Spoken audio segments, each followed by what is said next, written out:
Time, meaning the longer you stay protected from fallout, the safer you will be. Distance, or the further away you get from fallout, the safer you will be. Shielding, meaning the more mass or weight you put between yourself and fallout, the safer you will be. You have often seen this sign on buildings. It means that indoors is a public fallout shelter, one of many and various kinds of buildings in your community that are similarly identified. Architects and engineers have carefully surveyed the shielding qualities of these areas to ensure they offer a minimum protection factor of 40 or more, meaning that in the event of fallout from a nuclear explosion, the mass and weight this shelter will place between you and the source of radiation will make you at least 40 times safer than if you were outdoors. Each of these shelters will hold at least 50 people and has been stocked by the government with austere supplies: food, water, sanitation equipment, medical kits, and radiological instruments. But what about millions who live in suburbs or rural areas, often far beyond quick walking distance of the nearest public shelter? With foresight, you can have a home shelter for the protection of your family, built from specifications and cost estimates for various types of shelters provided by your local civil defense office. The home shelter should be stocked with supplies of food and water sufficient for 2 weeks. Here you are afforded time, distance, and shielding if and when fallout, so dangerous to human health, should ever occur in your community. Just how much radiation can you receive without becoming sick? We measure exposure to gamma radiation from fallout in units called Roentgens. They're the same units used to measure X-rays, named for Wilhelm Conrad Roentgen, the discoverer of X-rays. People and animals may develop radiation sickness if they have been exposed to large amounts of radiation over a short period of time. Few people become sick who have been exposed to a total radiation dose of 100 Roentgens or less.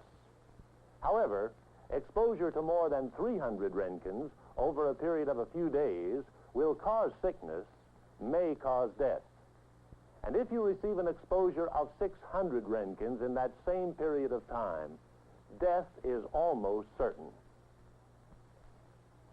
How can you tell just how much radiation you've been exposed to?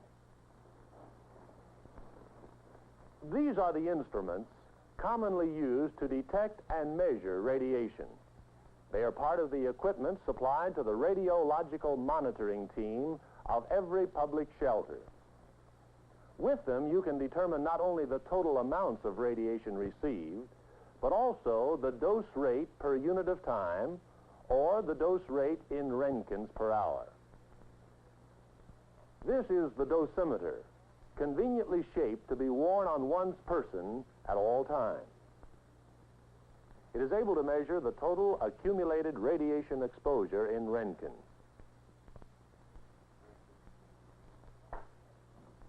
The charger adjusts the dosimeter to a zero reading prior to its use, with each separate exposure to radiation building cumulatively on the dosimeter gauge so that a reading of the total dose is available at any given time. Next, the Geiger counter. This instrument measures radiation in fractions of Roentgens per hour within or outside the shelter.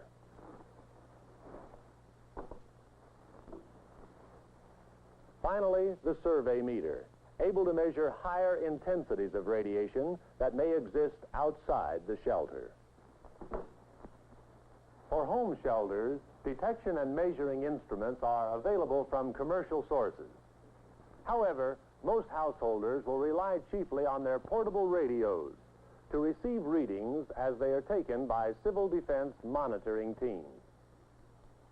If there is a nuclear attack and you survive the initial effects of an explosion, you will have at least a half hour to get to a public or home fallout shelter. Therefore, to be safe from radiation sickness, get into the best available shelter as soon as possible. Once there, stay put, because each time you're exposed to fallout radiation over a period of a few days, the dosage continues to build until it reaches dangerous quantities. If you're among those compelled to travel through a fallout area on essential errands, there are certain rules to follow. Protect your body with boots or rubbers, gloves, headgear, and outer clothing that can be removed before you re-enter the shelter. On returning, brush off the rest of your clothing thoroughly, as well as any parts of your body that may have been exposed to fallout. If sufficient water is available, wash your face and hands carefully. Remember, these are the dosages of radiation as they affect human health. 100 Roentgens, little or no effects. 300 Roentgens, sickness or death. 600 Roentgens, death. Recovery from radiation sickness is nothing new. Patients who are treated by X-rays routinely experience this sickness and get over it. Of course, the dosages they receive are carefully measured. Just as in combating the virus of the common cold, your general state of health will often govern how quickly you can throw off the effects of mild or moderate radiation sickness. In an emergency situation where there is no doctor, always treat radiation sickness by treating its symptoms. In fact, these symptoms are often similar to those produced by extreme anxiety or emotional stress. So it's best not to try to determine their cause. I repeat, do not try to diagnose. Merely treat the symptoms, just as you would if they were the result of any other type of illness. These are the symptoms of mild as well as moderate radiation sickness, one or more of which may appear shortly after exposure to fallout. Fatigue, loss of appetite, nausea, vomiting, prostration. The treatment is rest.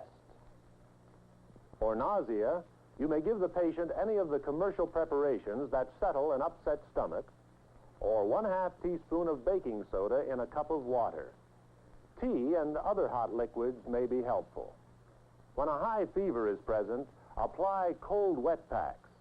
Aspirin also tends to reduce a fever. In severe radiation sickness, along with the early symptoms, other symptoms may appear a week or more after exposure.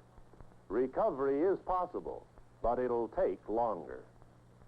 The symptoms are diarrhea, inflammation of mouth and throat, loss of hair. For treatment, control the diarrhea and give aspirin and warm water gargles. People are naturally alarmed at the thought of bodily changes that may follow severe radiation sickness, such as loss of hair or sterility. These conditions are usually temporary and will disappear with recovery. So I hope we've dispelled another commonly held myth. You can get over radiation sickness just as you get over many others. Nevertheless, don't minimize the danger of fallout. Remember, its effects are cumulative. The only real protection against it is to take shelter. Now, let's review some of the outstanding facts we have learned in this brief exploration of a vitally important subject.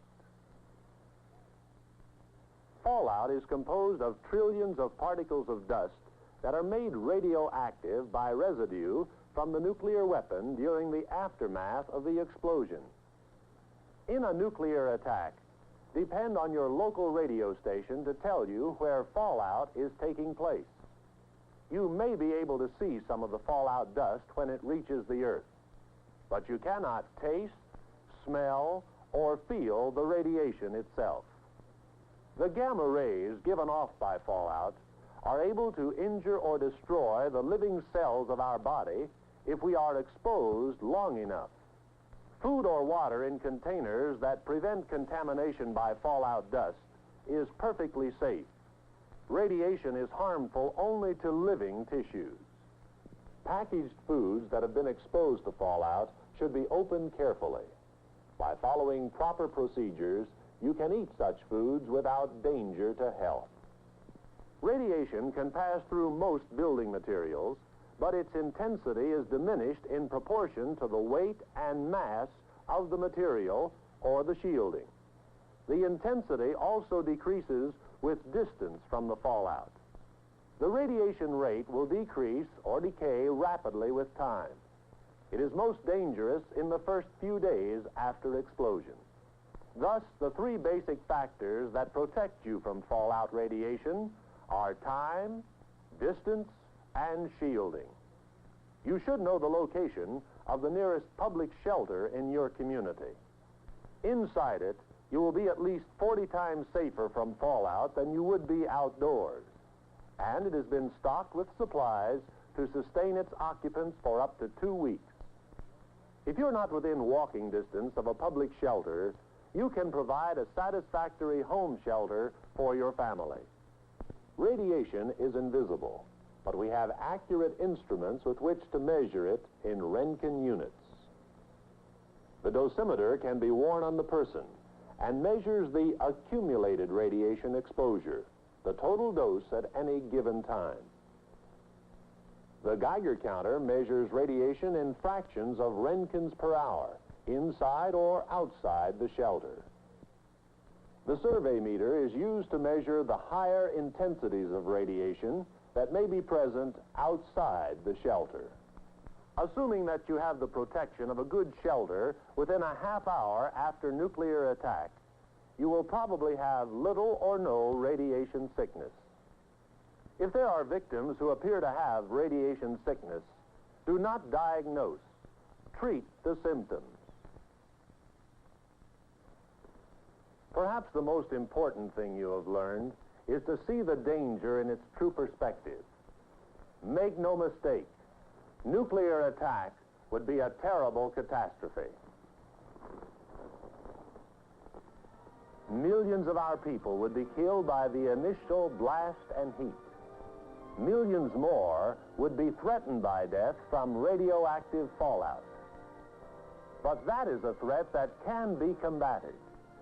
Can, with knowledge, preparation, and courage, be faced and conquered.